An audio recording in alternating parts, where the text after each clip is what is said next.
ಕಳೆದ 6 ವರ್ಷಗಳಿಂದ ಸಮಾಜ ಸೇವೆಯ ಮೂಲಕ ಗುರುತಿಸಿಕೊಂಡಿರುವ ಮಂಗಳೂರಿನ ಅಮೃತ ಸಂಜೀವಿನಿ ಸೇವಾ ಸಂಸ್ಥೆಯ 6ನೇ ವರ್ಷದ ವಾರ್ಷಿಕೋತ್ಸವದ ಪ್ರಯುಕ್ತ ಒಂದೇ ವೇದಿಕೆಯಲ್ಲಿ 14 ಅಶಕ್ತ ಕುಟುಂಬಗಳಿಗೆ ಮತ್ತು 2 ಆಶ್ರಮಗಳಿಗೆ ಒಟ್ಟು 4 ಲಕ್ಷಕ್ಕೂ ಅಧಿಕ ಸಹಾಯಧನವನ್ನು ಹಸ್ತಾಂತರಿಸಲಾಯಿತು.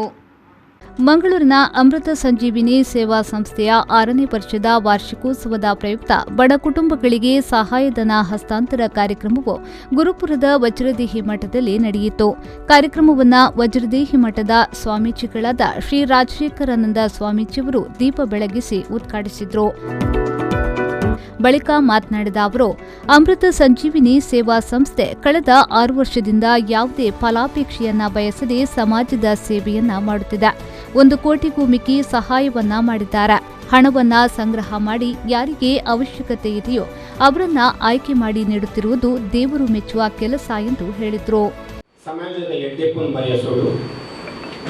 ಸಮಾಜದ ದಿಂಜ ಬಂಗ ಇತ್ತಿನ ಕಡೆಗೆ ಸಹಕಾರ ಮಾಡ್ಬೋದು ಅನ್ಪನ ಒಂದು ಮಲ್ಲ ಧ್ಯೇಯೋದ್ದೇಶದಿ ಒಂದು ಸಮಾಜದೊಟ್ಟಿಗೆ ಬೆರೆಸೋದಿತ್ತಿನ ಜವಣಿಗೆ ಸಮಾಜದ ಮುಖಮಂತದ ಗೋಪದ ಕಾಲಘಟ್ಟದ ಸಮಾಜದೊಟ್ಟಿಗೆ ಬೆರೆಸದು ಸಮಾಜದ ದಾದಾಗಲ್ಲ ಕೊರಡೊಂಪುನ ಒಂದು ಮಲ್ಲ ಮಹತ್ವಾಕಾಂಕ್ಷೆಯದಿ ಒಂದು ಆದಿ ವರ್ಷದ 1 ಕೋಟಿ ರೂಪಾಯಿಗಳ ಹೆಚ್ಚಿಗೆ ಧನ ಸಂಗ್ರಹ ಮಂಚದ ಅಂಚಿತ್ತಿನ ಮಂಚಿ ಪರಿಶ್ರಮದ ಬೆಗರದ ಕಾಸನ್ನು ಆ ಏರಿಗೆ ಕಷ್ಟದ ಕಾಲದ ಏರಿಗೆ ಅವಶ್ಯಕತೆ ಉಂಟು ಅಕಲಿನ ಆಯ್ಕೆ ಮಾಡ್ತದೆ.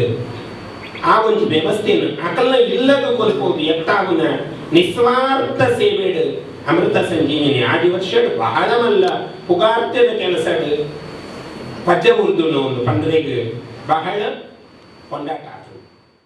ಇದೇ ವೇಳೆ ಸ್ವಾಮೀಜಿಯವರು ಮಂಗಳೂರಿನ ಅಮೃತ ಸಂಜೀವಿನಿ ಸೇವಾ ಸಂಸ್ಥೆಯ ವತಿಯಿಂದ 14 ಅಶಕ್ತ ಕುಟುಂಬಗಳಿಗೆ ಮತ್ತು 2 ಆಶ್ರಮಗಳಿಗೆ ಒಟ್ಟು 4 ಲಕ್ಷಕ್ಕೂ ಅಧಿಕ ಸಹಾಯಧನವನ್ನು ಹಸ್ತಾಂತರಿಸಿದರು.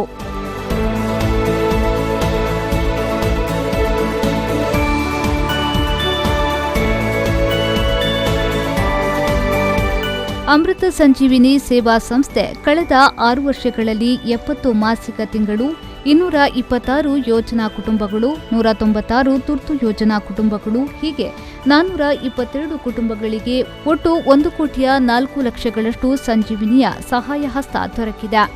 ಈ ಸಂದರ್ಭ ಅಮೃತ ಸಂಜೀವಿನಿ ಸೇವಾ ಸಂಸ್ಥೆಯ ಸರ್ವ ಸದಸ್ಯರು ಉಪಸ್ಥಿತರಿದ್ದರು.